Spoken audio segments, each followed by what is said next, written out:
Chapter 12. Rivalry with Sulla and the March on Rome. The year is 88 BCE, and Gaius Marius is furious. The Senate has given command of the First Mithridatic War to the handsome young patrician Lucius Cornelius Sulla, bypassing Marius, who had experienced victories over the other side in the war already under his belt. But that was old news. This was now a political issue, and when the Senate backed down and gave him command, Marius showed them what he was capable of. He raised an army and marched on Rome, the first person ever to do so. And when he got there, he showed Sulla just how much power he really had. This was a game changer and would serve as a model for future ambitious generals. This is chapter 12 of our series on the history of Rome. We've done episodes on the social war and the First Mithridatic War before, and we talked about Marius' role in those conflicts. You can check out those episodes if you need to refresh your memory, but long story short, Marius was a brilliant general who had won victories against the Germanic tribes in the north and against Mithridates the Great in the east. Now he was frustrated because after all his efforts, the Senate hadn't given him any credit or glory. They had instead showered praise and honors on young Sulla, a popular politician who was riding high off his successful war in the First Mithridatic War.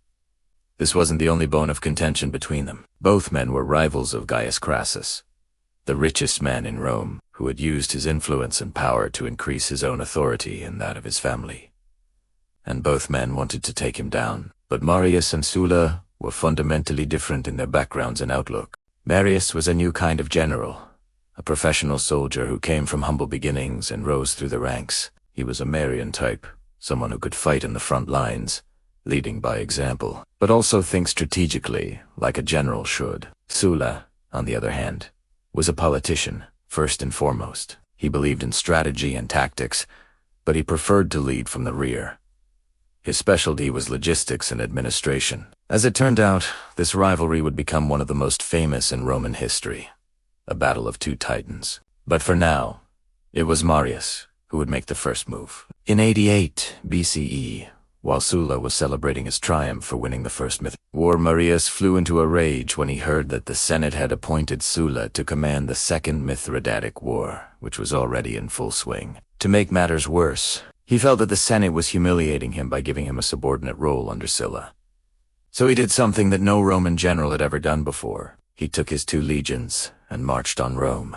We don't know exactly why he chose this course of action, but it probably had a lot to do with his pride and ambition. He might have thought that he could easily defeat Sulla and seize control of the war for himself. Or maybe he wanted to punish the Senate for not giving him the recognition he deserved. Whatever his reasons, Marius' march on Rome would change the city and the Republic forever. He traveled south from his headquarters in northern Italy towards the capital. Along the way, he picked up more troops and supplies, and made it clear that he was willing to go to any lengths to get what he wanted. By the time he reached Rome, he had built up a force of 10,000 infantry and 2,000 cavalry. It was a smaller force than Sulla would field later, but it was still formidable. The citizens of Rome were shocked. Never before had a Roman general dared to attack the city. Even during the civil wars of the late Republic, generals stayed away from Rome.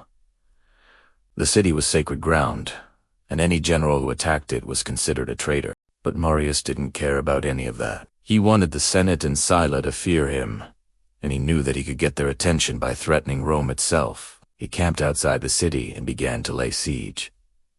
At first, things went well for him. He positioned his troops so that they could cut off supplies to the city, and then he sent a letter to the Senate demanding that they give him command of the war. But the Senate refused. They were shocked by Marius' audacity, and they weren't going to give in to his demands. Marius responded by tightening the siege. He cut off all water to the city and began to attack the walls. The citizens of Rome suffered greatly, but they were able to hold out until Sulla arrived. When the 2 armies met outside the city, it was clear that Marius had the advantage. He had more troops, and he was more experienced. But Sulla was smarter. He knew that he couldn't win a battle against Marius, so he pretended to flee. This lured Marius into a trap. As soon as he gave the order to pursue, Sulla's cavalry turned around and attacked the Marian infantry. It was a devastating blow, and it practically ended the conflict right there. Many of Marius' troops were killed, and the rest fled to the hills outside the city. Sulla entered Rome as a hero. and Marius was forced to escape to Africa. It was a stunning victory for Sulla, and it made him the most powerful man in Rome. But it also set a dangerous precedent. From now on, any general who had enough power could march on Rome and seize control of the government. It was a threat that would hang over the city for the next century, and it would eventually lead to the fall of the Republic. In the aftermath of the Civil War, Marius's supporters were brutally crushed. Many were put to death, including Marius's son, and others were exiled from the city. Sulla prescribed, meaning he placed a price on their heads and encouraged anyone to kill them and collect the reward. But Marius himself was able to escape to Africa, where he lived in exile for the rest of his life. He died in 80 BCE at the age of 60. Sulla's victory was complete, but it was short-lived. After defeating Marius, he went to the east to finish the war with Mithra, and there he faced a new threat, the rising power of the Pontic king. We'll talk about that in a future episode. Meanwhile, back in Rome, the city was in ruins. The war had devastated the economy and left thousands of people dead, but Sulla didn't care. He had won the war, and that was all that mattered. He began to rebuild the city, but he did it in a way that would make him even more powerful. He built new roads and aqueducts, but he also built new temples and shrines to himself. He was a dictator now, and he wanted everyone to know it. He also made sure to reward his supporters and punish his enemies. He gave land and money to veterans of his army, and he made sure that Marius's supporters were kept out of the government. He was ruthless and efficient, and he ruled Rome with an iron fist. But it didn't last. After 8 years, he went to Greece for one last campaign against Mithra, and he died there in 78 BCE, at the age of 58. When he died, the government passed to his designated heir, the former consul Lucius Valerius. He was a weak leader, and the Senate was eager to get rid of him, so they found a way to pass the government to a former enemy of Silenus, Pompeius Magnus. You may have heard of him. He was the great General Pompey. After suppressing the revolt in Asia, Sulla returned to Rome and was greeted as a hero. He had defeated Marius and ended the threat of war in the east. But he was also a controversial figure. He had marched on Rome and seized control of the government, and many people, especially in the Senate, hated him for it. But Sulla didn't care. He was a dictator now, and he was going to do things his way. He began to reform the Roman army. He introduced new weapons and armor, and he made sure that the soldiers were better trained. He also began to build up the navy. For the first time in Roman history, he created a standing navy that was always ready to go to war. He also began to expand Rome's territory. He conquered the island of Cyprus and the province of Asia Minor. He also fought a war against the Dardani in the Balkans, and he defeated them decisively. But it wasn't all easy. He faced opposition from Rome and from the other generals who were jealous of his power, but Sulla was too strong for them. He defeated them all and emerged as the most powerful Roman general. But it was short-lived. After defeating Marius, he went to the east to finish the war with Mithra, and there he faced a new threat, the rising power of the Pontic king. We'll talk about that in a future episode. Meanwhile, back in Rome, the city was in ruins. The war had devastated the economy and left thousands of people dead. But Sulla didn't care. He had won the war, and that was all that mattered.